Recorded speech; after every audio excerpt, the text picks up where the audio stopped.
Hi, very good morning. I'm Dr. Janak Patel. Today we'll be talking on one of the another interesting topic we call embolism. Embolism can occur from artery into systemic and from vein into pulmonary. So we'll be talking on the two aspects together.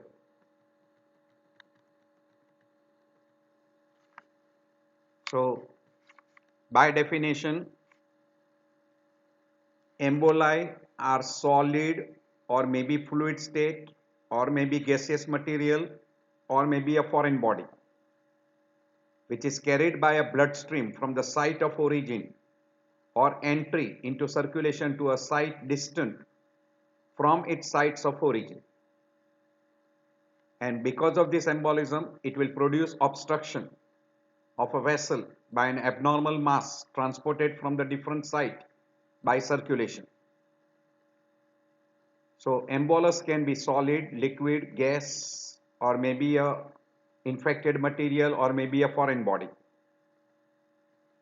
99% of all emboli are usually from a thrombus, hence it is called thromboembolism. So thrombus we already discussed before, but we are repeating again. It is an aggregation of a blood factors, mainly platelet and fibrin, which entraps the other cellular elements like RBC, etc., and causing a vascular obstruction at the point of formation. And it is attached to either arterial wall or a venous wall or heart endocardium. While process of formation of a clot, we call that as a thrombosis, which is within the vascular tree. And from that thrombus, if you get a dislodgement, and that dislodged particle we call embolism, and combination of thrombus formation leading to embolism is called thromboembolism. So by and large, the major way of embolism is from thrombus, so it is called thromboembolism, and it is mainly blood clot. Liquid can be fat material, bone marrow material, amniotic fluid, while solid can be cancer cells, pus cells, foreign body, parasites, tissue fragments, etc. And gas material can be air embolism or maybe nitric oxide. Classical example in case of Caisson's disease in a sea divers. So these are all the different terms which can be utilized. So depending upon the material, solid, liquid and gas. Infected material or non-infected material, sterile material is called bland, or septic material is infected material. Classical example is infective endocarditis and in case of tuberculosis. Depending upon the source, if it is coming from the heart, it is called cardiac. If it is coming from arterial tree, it is called arterial. And if it is coming from venous, it is called venous thromboembolism. Site wise, whichever artery or vein which are being involved, depending upon that, coronary, pulmonary, cerebral, etc. Right side heart or from deep vein, it will lead to pulmonary embolism. And in case of a left side heart, that is LA, LV and arch of aorta, it is called left side heart or arterial, and it can lead to systemic embolization. If the blood clot from venous side enters into systemic, it is called paradoxical embolization. This will happen if there is a reversal of the shunt in case of ASD, VSD and PDA. We call as Eisenmenger syndrome. Depending upon the size, microemboli, classical example TIA, or massive emboli, we call giant saddle embolism, etc. These are the different types of thrombus which you can see: agonal thrombus, antemortem, ball thrombus, milk, parietal, fibrin, hyaline, infective, primary, stratified, traumatic, etc. These are different terminology which are being utilized. And depending upon the embolism, venous embolism, arterial, paradoxical, fat, bone marrow, amniotic fluid, air, septic, foreign body.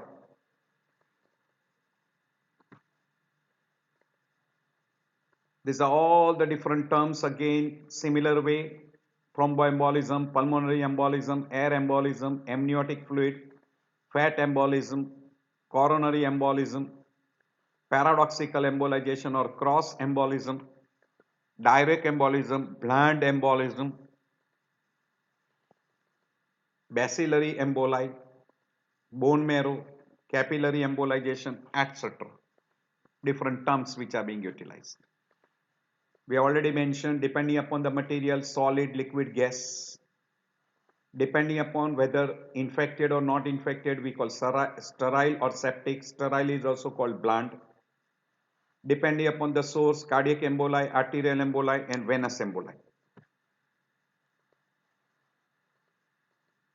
There's a little difference in arterial and venous thromboembolism. Arterial, heart is most common site, like mural thrombus from left atrium or from left ventricle, vegetative mural endocarditis, valvular endocarditis, prosthetic valve endocarditis, and also it can occur in case of a cardiomyopathy, particularly very common in dilated cardiomyopathy. And this emboli,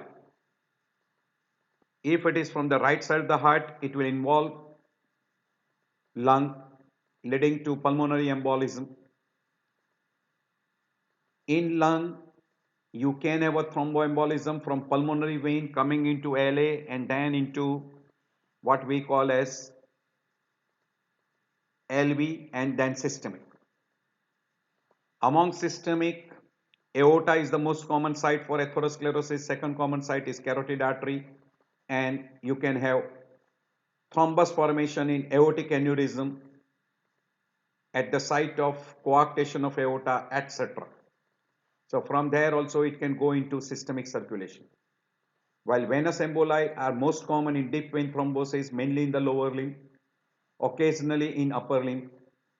This thrombus can extend into femoral, iliac, pelvic vein, etc.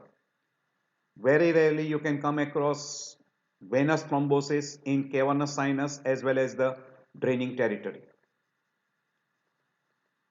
On the right side of the heart, you can have a thrombus formation in case of a RA and alvi in a right ventricle, mainly following an inferior wall infarct or RV infarct. In a RA because of atrial flutter fibrillation and huge dilatation of right atrium. Occasionally you can have a thrombus formation in a pulmonary artery, and all this will produce thromboembolism involving lung, producing pulmonary embolism, pulmonary infarct. We already mentioned the etiology indirectly. The most common is blood clot, which will be accounting for nearly 80 to 90% of thromboembolism. Rare form of embolus can be infected material like miliary tuberculosis or from pus or infective endocarditis. Fat droplets very frequently when the person is operated for surgery on liver, breast, in an obese person, abdominal surgery, or fracture bones, etc. Nitrogen embolism will be classical in case of Caisson's disease. In a sea diver, when they come up very fast, it will produce nitrogen embolism. Air embolism will very frequently occur if a person is operated on a neck surgery or on a lung or in case of a tension pneumothorax, etc. Cholesterol embolism is rather not very common. It will be because of atherosclerotic diabetic material. Tumor fragments can produce embolism leading to secondary metastasis. Common parasites like hydatid cyst, cysticercosis, etc. can also produce thromboembolism. Amniotic fluid will be very common in a postpartum period or during delivery. Bone marrow material can also produce thromboembolism when a person is operated on a long bones. And foreign body, commonly like tips of catheters, etc., usually following catheterization.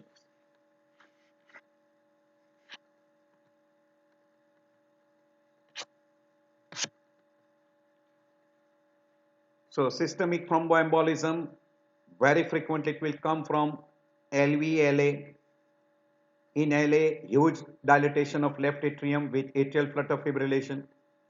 From LV in case of a myocardial infarction, mural thrombus, or infected material from a vegetation over mitral valve or aortic valve in case of infective endocarditis.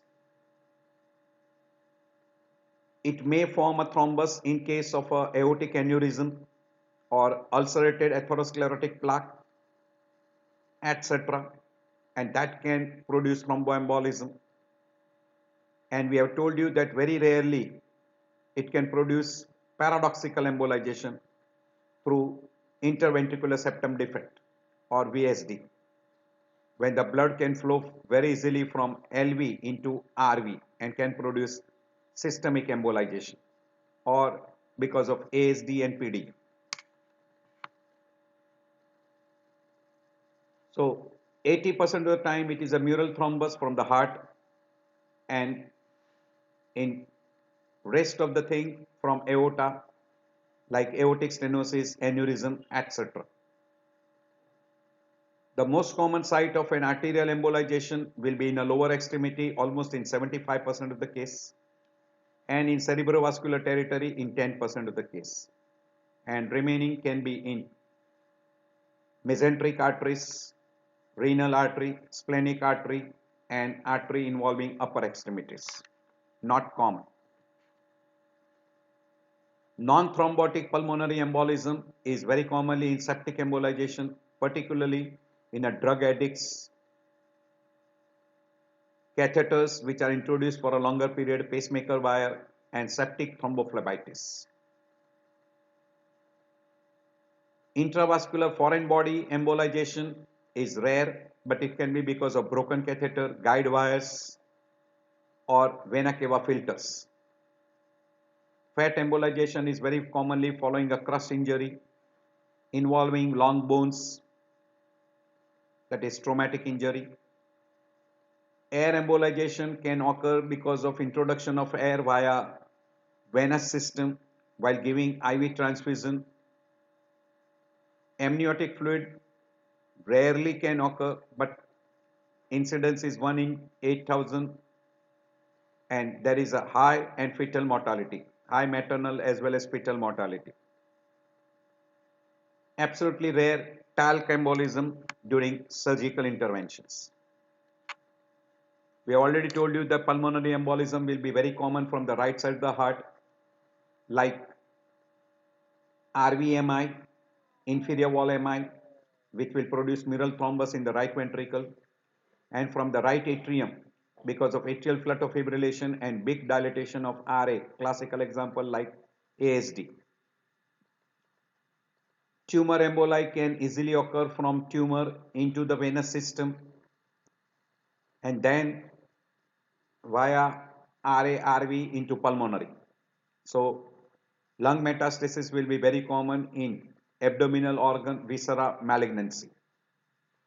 Air embolization will be very frequently because of IV fluids, IV injections. Pelvic vein thrombus formation is very common with pelvic surgery, prosthetic surgery, prolonged immobilization, etc. Fat embolization will be very common with long bone fractures or surgery on a long bones. And deep vein thrombosis can also end up with pulmonary embolism, and that will give rise to pulmonary infarcts. Fat embolization is common with the long bone fractures, soft tissue traumas, particularly in obese individual, extensive burns, parenteral lipid infusion, sickle cell crisis, once in a while in case of acute pancreatitis, person who is undergoing liposuction for obesity, and very rarely in a case of a decompression sickness. Air embolization can be from two sites, from venous sites or from arterial sites. More common from venous site when a person is undergoing surgery on a head and neck surgery and traumatic injury. In obstetrical operation, traumatic surgery operation, intravenous infusions of blood and fluid, and also during angiographies.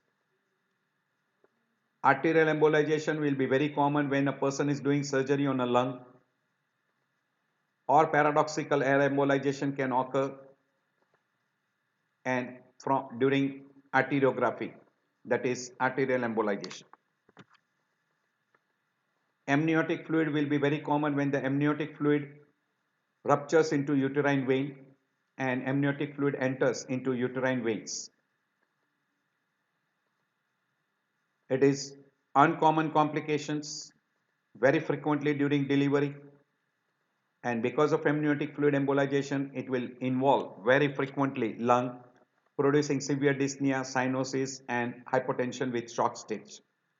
And because of severe hypoxia, person can get seizures and person can be unconscious.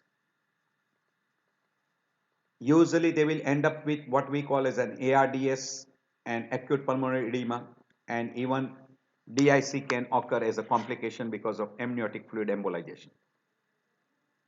What happens to that embolus? Embolus will block the small blood vessels. There will be complete occlusion. This embolus can get dissolved by thrombolytic process, which is because of plasmin system, or that thrombus can get organized or can get recanalized. By and large, the source is from cardiac or arterial, we call as a cardiovascular embolization. If it is from cardiac, we call cardiac thromboembolism, and from artery, we call arterial thromboembolism. Cardiac can be infective material, but arterial by and large is always a blood clot. Venous will usually go into lung. So venous will usually give rise to pulmonary embolism.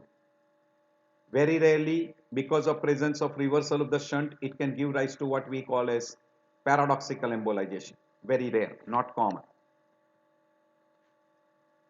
We already told you that left side heart, that is LA, RV, LA, LV, and arch of aorta will give rise to systemic embolization. RA, RV, deep vein thrombosis will usually give rise to pulmonary embolism.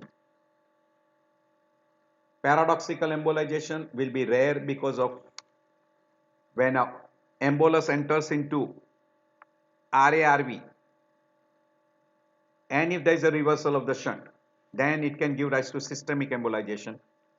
But in case of an left side embolus, in presence of ASD, VSD, and PDA, it can give rise to from LA it can enter into RA, and from LV it can enter into RV in presence of VSD, and from LA into RA in presence of ASD, and also from aorta it can enter into pulmonary artery in case of PDA. Because of occlusion, it will produce severe ischemia, and if that persists for a longer period, it can produce death of a cell we call infarction and gangrene. If it is infected material, after that gangrene, it can give rise to infection of that necrosed tissue, infection in that necrosed tissue, leading to abscess and infections. while a sterile embolus will usually not end up with a abscess formation.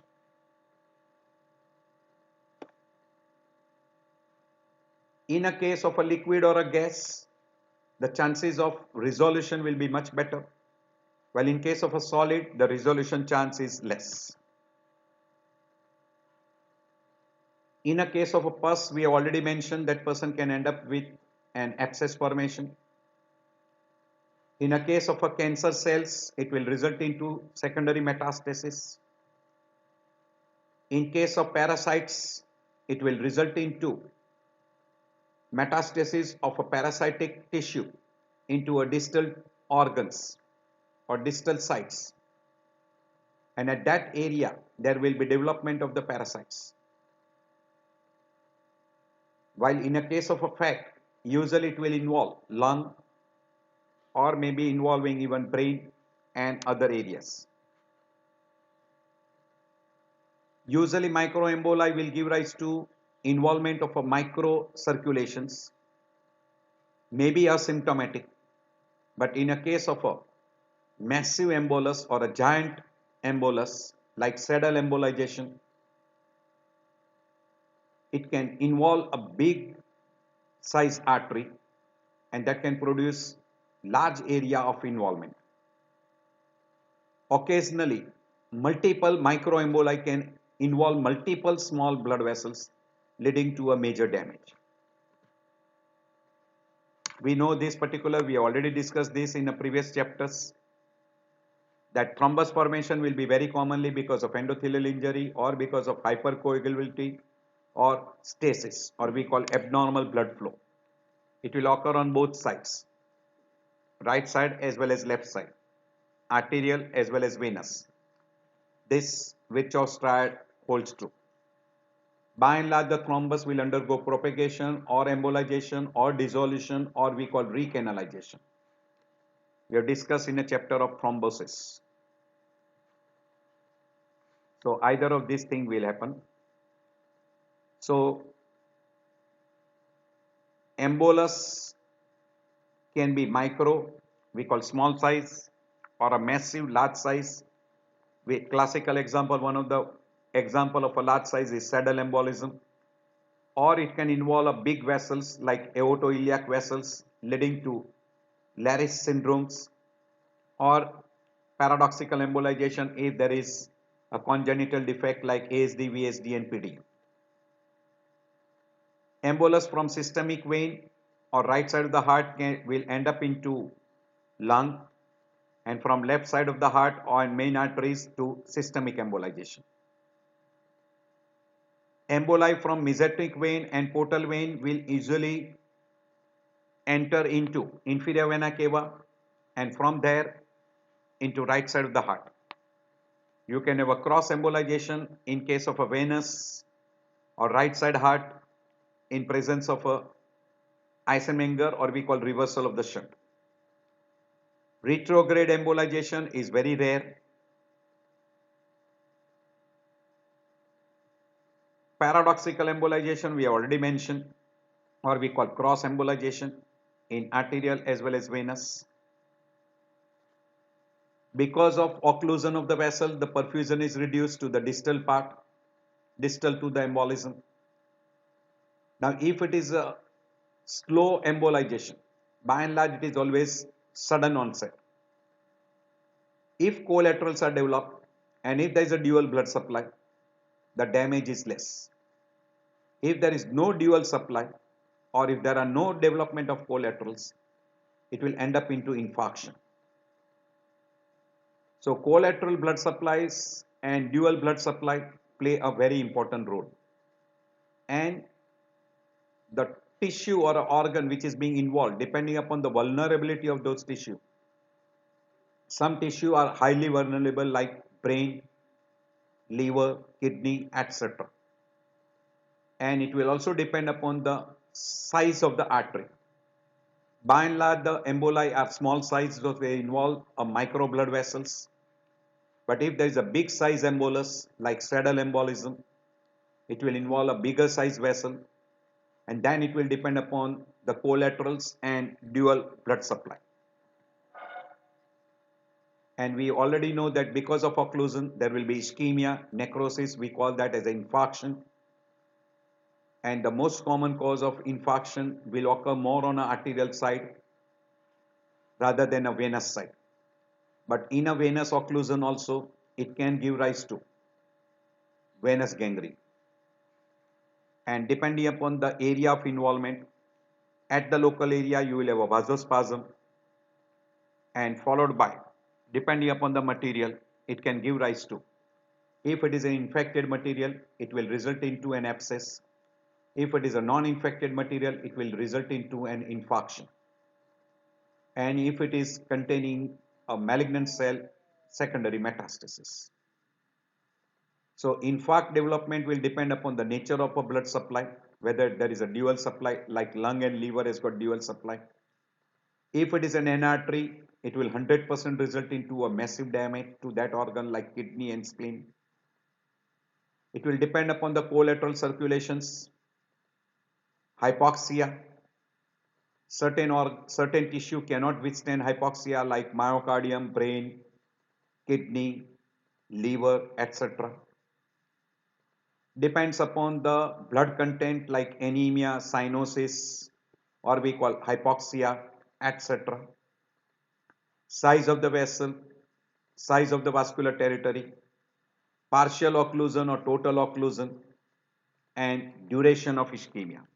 Lot of factors which will determine the size of infarct.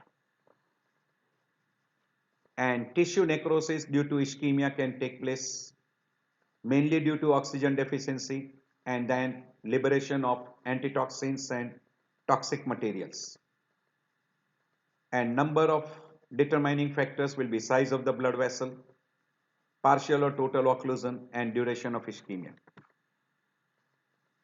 We already mentioned this. Now there are two types of infarct. One we call as a red infarct, we call hemorrhagic infarct, and white infarct, that is called anemic infarcts. Red infarct will be seen in a tissue where there is a dual blood supply. Classical example is lung, small intestine, etc. Also, it can occur in ovarian torsion because of venous occlusion, or on a previously congested tissue. If there is an infarct, it will be usually red infarct. White infarct will be very frequently in an arterial occlusion, particularly if there is an end artery like kidney and spleen, most common. Second common organ is brain and heart.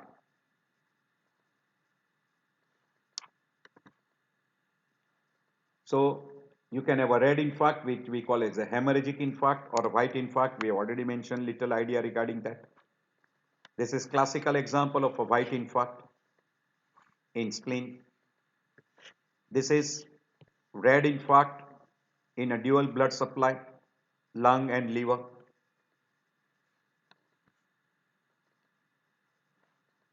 If it is an infected material like coming from the valvular structures like infective endocarditis or a prosthetic valves,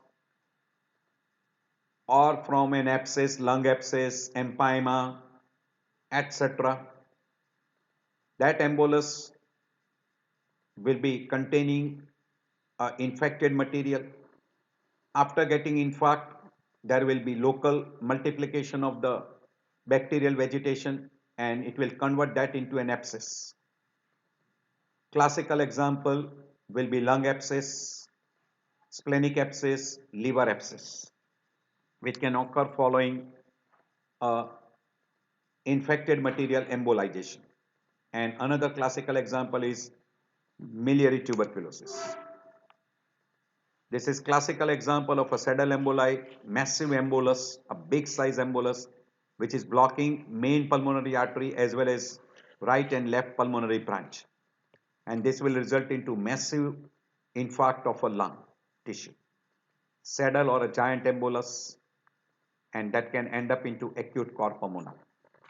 So in a pulmonary thromboembolism, person can end into sudden cardiac death if there is a massive saddle embolism, and that can also produce acute cor pulmonale if person survives. It will result into pulmonary infarct depending upon the size. A small size embolus will produce a small pulmonary infarct. It can end into pulmonary hemorrhage because of infarcted tissue, and it can resolve if it is a microembolization, and particularly in a multiple chronic microembolization, it can end up into pulmonary hypertension and chronic cor pulmonale. That will be typical picture in a case of a pulmonary thromboembolism. So it will end up into what we call as pulmonary hypertension, chronic cor pulmonale. That will be common presentation in a microembolization or chronic thromboembolic phenomena. So pulmonary infarction, pulmonary hemorrhage, pulmonary hypertension leading to chronic cor pulmonale, or in case of a massive saddle embolization, acute cor pulmonale, and can even end up into sudden cardiac death, sudden death. Systemic thromboembolism can travel to a wide variety of sites as compared to the venous. From the point of origin, depending upon the blood flow, most common involvement is lower limb, 10% in brain, and rest in intestine, kidney, spleen, etc. The effect of this embolization will depend upon the dual blood supply, collaterals, etc., and size of the blood vessels and size of the thrombus. So the most common involvement is lower extremity, and second common is brain. And we have already mentioned, you can see this is a big size embolus that will lead to a good area of infarction. And site from where it comes, 80% of the time it is from cardiovascular system, mural thrombus from LV and LA. Retinal thromboembolism is not very common, but it can occur. Classical example in case of infective endocarditis from the left side, and that is called Roth spot. So that is one of the most common. You can have also microemboli leading to involvement of retinal blood vessels. Another common is cerebral. Fat embolization, we already mentioned that it will be very common. It will lead to 90% of the time when the person is being operated on a long bones or on a breast tissue, liver, or in a obese abdominal surgery, because there is lot of fat in the subcutaneous tissue that can give rise to fat embolization. And secondary to fat embolization, person can have tachycardia, dyspnea, CNS symptoms can be there, and that is because of obstruction of a arterial perfusion of that structure. Air embolization, we have told you very commonly it will occur during surgery on the neck or surgery on the lung, leading to air embolization, or while giving IV fluids, or on a heart-lung machine if person is on a heart-lung machine, etc. Or also in case of a tension pneumothorax, it can enter. This is typical how the air embolization can involve. At your leisure time you can go through. In a decompression sickness, in a sea diver, when they come up very fast, nitrogen bubble will appear in a vascular system leading to decompression sickness we call as a Caisson's disease, very common in sea divers. Amniotic fluid embolization will be during delivery. It can involve pregnant woman, or it can also involve fetus, and that can lead to what we call as cardiogenic and non-cardiogenic pulmonary edema, that is ARDS, dyspnea, bronchospasm, cyanosis, pulmonary edema, and because of severe hypoxia, Person can also develop what we call as decreased cardiac output, pulmonary congestion, hypotension and shock, and can also trigger off DIC, which can then lead to bleeding tendency. So amniotic fluid can easily enter and can involve what we call as a female or even a fetus can be involved. So this is the entire picture what a person can get. He can have involvement of the CNS, lung, etc. are most commonly involved. Because of hypoxia, person can develop seizures, decreased coronary blood flow, decreased cardiac output, pulmonary congestion, hypotension and shock, thromboplastin release, DIC and bleeding. And if it involves fetus, it can also produce fetal hypoxia, bradycardia and fetal death. Retinal artery occlusion can be unilateral or can be bilateral, and it can produce right from scotomas to complete blindness. Retinal vein occlusion is very rare, not very common.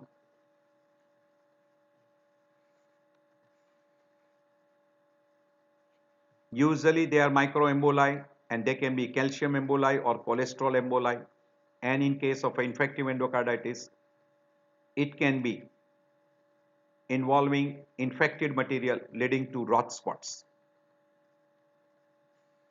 and those emboli can produce amaurosis fugax, that is blindness, visual field defects like scotomas, cranial nerve palsy, retinal vessel occlusions, hypotensive retinopathy, and neovascularization of iris, optic disc, etc. can occur secondary to that.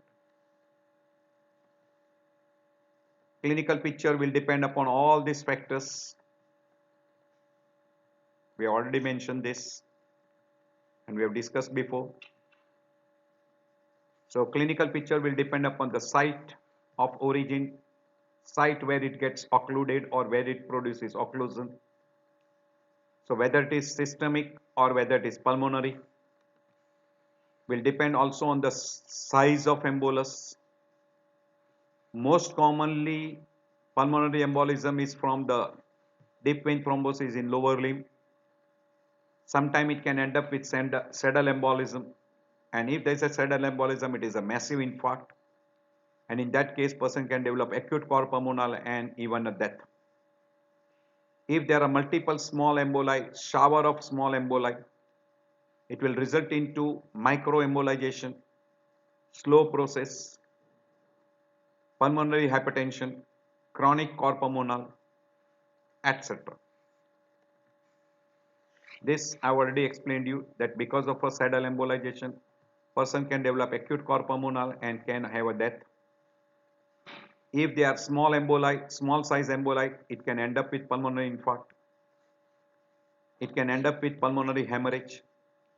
And in case of a small micro multiple emboli and chronic thromboembolism, it will end up into pulmonary hypertension, chronic cor pulmonale. Or a microemboli can resolve completely and even person may be asymptomatic. In a systemic emboli, most common organ which is being involved will be brain and lower limb. The embolus will come very frequently from the heart, that is from left ventricle, or infected material from valvular structures in case of infective endocarditis. And we have told you that lower limb is most commonly involved, second structure is brain, and rarely we come across mesenteric arteries, renal artery, splenic artery, etc. So most common is lower extremity and brain.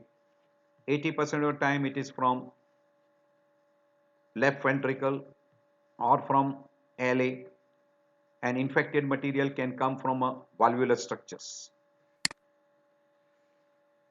Fat embolization, we already told you that they are small size embolus, Very frequently, it will lead to fat embolism syndrome. Symptom will appear after 1 or 3 days of injury. Usually, it will involve more of pulmonary artery. So, it will give rise to tachypnea, dyspnea, tachycardia, etc. Second structure which is very commonly involved is brain, where person will have irritability, restlessness, delirium and coma depending upon the area of involved and number of emboli. In a skin, it will give rise to petechial skin rash, and it can be fatal when there is an involvement of the lung and brain is more. This already we have explained in amniotic embolism. As far as investigation is concerned, it will depend upon you have to find out the source, whether it is from the heart or whether it is from the artery or from the venous system. As far as the heart is concerned, echocardiography with Doppler will be very helpful. In arterial also, ultrasound with color duplex, and in venous also ultrasound with color duplex will be very helpful. And then you can go for arterial aortography and venography. Another site is from left side of the heart and arterial, which will give rise to systemic embolization. Right side of the heart will give rise to pulmonary. You will have to find out in case of a paradoxical embolization the defect, which can be identified by mainly by good echocardiography with Doppler. At the site of involvement, you will have to find out the severity of the damage. So investigation should be done for that purpose, say like pulmonary angiography, X-ray chest, ECG in case of pulmonary involvement, and in case of systemic involvement depending upon what is being involved. The most common is lower limb, where it can be easily identified by doing a Doppler duplex.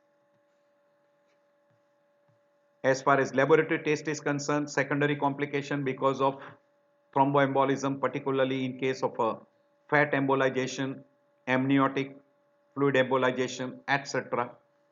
Person can end up with DIC, where you will need bleeding time, clotting time, prothrombin time, etc.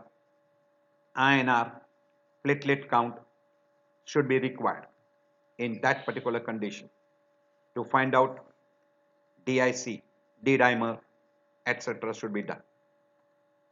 Management will depend upon size. Usually in case of a massive embolus, it is an acute emergency. In case of a micro, you get some time. We'll have to find out the source, and depending upon the source, the treatment will change partially. So source can be left heart or from right heart.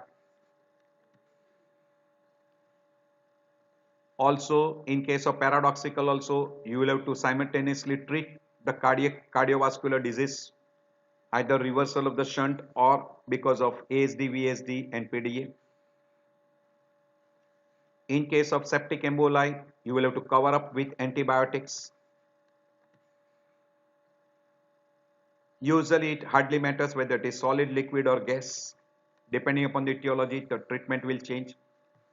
Depending upon the material, clot, in case of a pus, you will require antibiotic. In case of a metastasis, usually you will have to give anti-cancer drugs, radiotherapy, etc. And in case of parasites, anti-parasitic drugs, those should be given. You will require symptomatic treatment, supportive line of treatment and prevention. That is a basic pillar of treatment in case of thromboembolism. Complication in case of an embolism is because of ischemia, infarction, and will depend upon size. Micro, usually complications are relatively less. Giant will have an acute onset and mortality rate is very high. And in case of micro also depends upon the number. if it is in a very large number, it can give rise to massive damage of the organ. Usually systemic embolization has got poor prognosis because of involvement of the multiple structures. Also in case of a pulmonary, in case of a saddle embolism, acute corpulmonal prognosis is poor. Also, if the person has got congenital heart defects like ASD, VSD, PDA or Eisenmenger, chances of paradoxical embolization increases. In case of a septic emboli, abscess, metastatic abscess we call, or we can use the word miliary tuberculosis. So complication will also depend upon clot, pus. In cancer there will be secondary metastasis, there will be metastasis of parasitic infections, and in case of fat embolization you can have involvement of the lung, brain, which can be fatal. They celebrate 13 October as a World Thrombosis Day. It should be every day in your life, not only on 13 October. I thank you all for taking out time. I know that your time is valuable, and I appreciate you for spending some of time with me in listening this lecture. I hope this will be helpful. Once in a while you will come across in your everyday practice cases of embolism, and it will be helpful during that time. So do pay attention, and you can pick up those cases and you can prevent mortality.